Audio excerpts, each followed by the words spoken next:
Great gold mines in the world, and then we're running in behind them fairly quickly. The Victorian golden era was the 19th century, as you know, with the gold rush and so on. The 21st century in Victoria has actually been dominated by the Canadians, again, which I'll show fairly soon. But one reason why we spun out of a Canadian company was to put some assets in Victoria into the hands of Australian shareholders. So who are we, or what have we got? We've got a large footprint on what we believe will be a large deposit. So Sunday Creek, we own 100%. We've got more than a 10-kilometre footprint of mineralised trend at Victoria. We've already got exceptional results, which I'll show you, which demonstrate the depth, the grade and the width of our property, Sunday Creek. We've got a 30-kilometre program of diamond drilling targeted for this year. And we also have a strategic byproduct, which is antimony, and I'll touch on antimony, which is one of these critical minerals that are becoming more important as every balloon crosses Western countries going forward. So Southern Cross, we're listed on the ASX, SXG. We spun out of a Canadian company called Mawson Gold, had our IPO in May last year and became the third best IPO of 2022, which we're very happy about. Mawson Gold remains our largest shareholder at 51%. They're escrowed until May next year, which gives us a fairly tight structure. Market cap of roughly $130 million at the moment. We've got probably about $17 million in the bank today, which gives us enough money to fulfill our strategy. And we own a 10% stake in a company called Nagambi Resources, also listed on the ASX. And that 10% ownership gives us the right of first refusal over more than 3,000 square kilometres in central Victoria in their tenements. Now, getting back to Victoria. So Victoria is one of the major goldfields of the world. And as you may know, more than 80 million ounces have been extracted out of Victoria already since the gold rush of the 1850s. And so alongside the Golden Mile, Victoria generally is one of the two major goldfields of Australia. We control 3 of 9 historic epizonal goldfields, 100% of the Sunday Creek property. I'm not the geologist, I'm a Latin American person, so what do I know about rocks? But what I do know is that there are 2 different styles of gold events that happened in Victoria. An older style called Mesozonal, and that's your Bendigo, that's your Ballarat, and that's where the majority of the gold came out of Victoria in the gold rush days. That's a nuggety, refractory style of gold. And what we have in our Melbourne zone, which is what I'm about to talk to you about, is a free gold. It's a disseminated gold, and it's a younger gold event. It's 70 million years younger than this Mesozonal style. And the 2 gold mines that I'm highlighting on this particular graphic here, which we've got, is the Fosterville mine and the Costerfield mine, are 2 of the top 10 gold mines in the world. In fact, Fosterville is the highest grade gold mine in the world. You walk down Collins Street and people on Collins Street don't know that. And not only is it one of the highest gold mine in the world, but is also a significant producer at 500,000 ounces in 2021. But the problem is, well, not the problem, but one of the issues are that both of those 2 gold mines are owned by Canadians, Agnico, Eagle and Mandalay, Fosterville and Costerfield respectively. And they came in around about 6 to 7 years ago and have dominated the Victorian scene. Since then, the profits and the information doesn't really stay in Australia, let alone Victoria, but goes out to Canada. Now, here's a different style of picture of 2 different gold events in Victoria. The orange, these are all exploration drill results from the past 6 to 7 years. The orange is everybody else other than Southern Cross Gold. And what you see in this top left-hand corner is these large dots, which are grade times width, so the size of the hit, across fairly narrow intercepts along the x-axis, and they're not very deep. going down the hole. That's your traditional mesozonal style deposit. What we've done with our 50+ drill holes so far has demonstrated that we're getting these widths way out beyond what traditional Victoria is, and they're also going down deeper. Now, the similarity between us and these two high-grade gold mines is there. Those two have got similar sort of characteristics, being in the same gold event 400 odd million years ago. Okay, Mawson Gold picked up the assets in January 2020. And so when they came along, there was already 5 + 100 gram meter intercepts at the property, which is why we were interested in it. Mawson then had only one drill rig in the first few years up until our IPO at about here.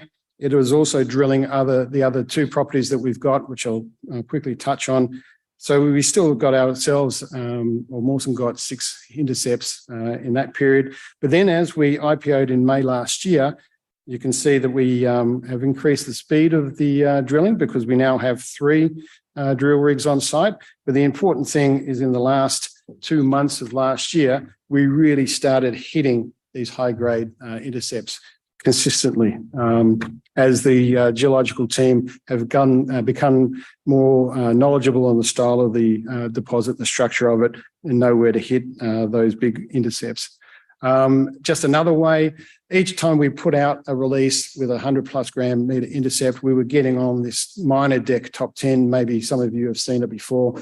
These are reported intercepts by companies on the ASX anywhere in the world. And we have, in the last 9 months, been on there 10 times.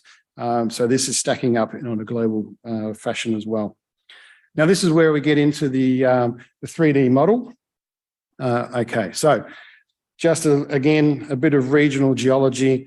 The green area, that's that mesozonal style gold that I spoke to you about, the older style, Bendigo, Ballarat. And then in the east of this map is the Melbourne zone, which is where we're located and where Fosterville and Costerfield located as well.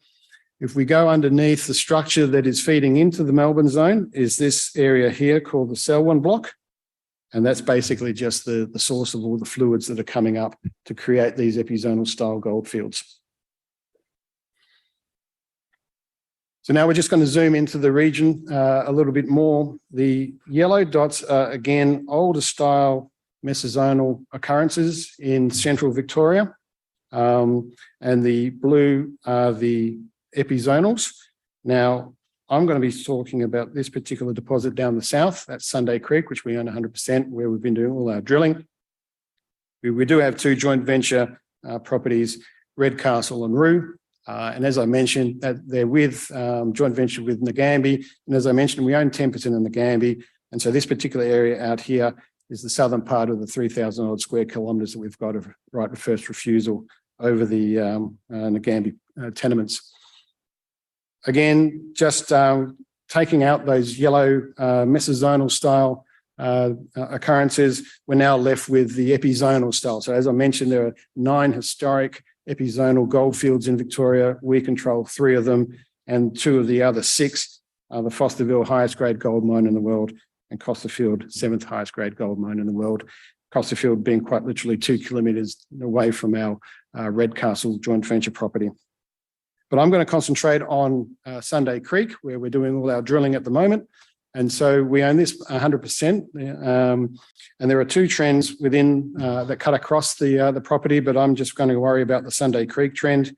And so from down in the southwest here, where we're doing our drilling, all the way up to this particular intersection at the end of our property, that's 11 kilometres of trend. Okay, so just remember that, because there's plenty of upside going forward.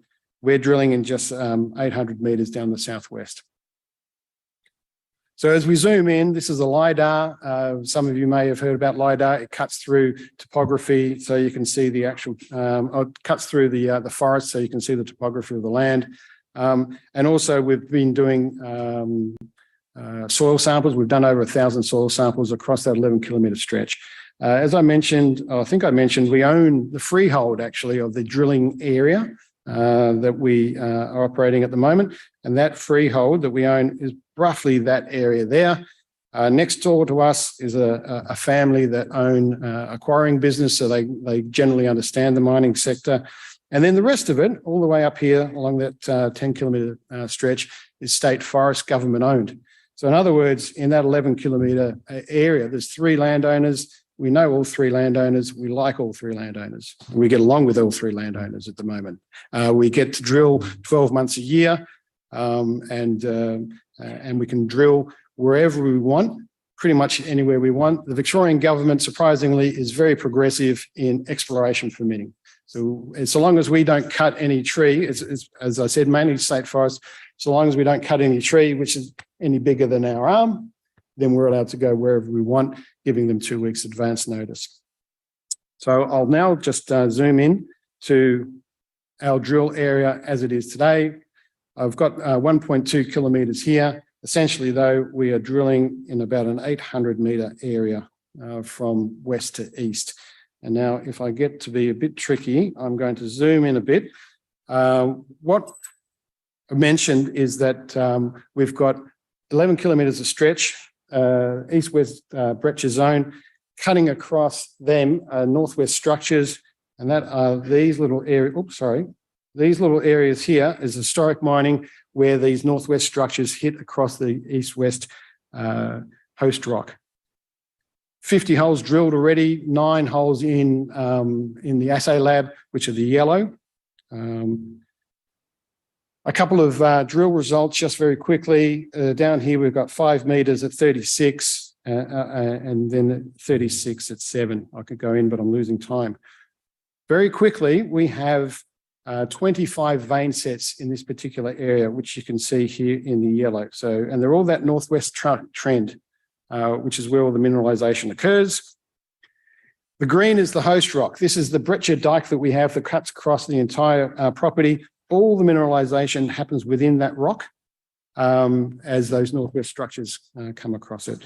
And then very quickly, that goes all the way up to 10 kilometres. A very exciting opportunity for us. Antimony, critical mineral. I'll talk about it when you come and see me at the booth. Chinese balloons, things like that are only going to help antimony going forward. And thank you very much.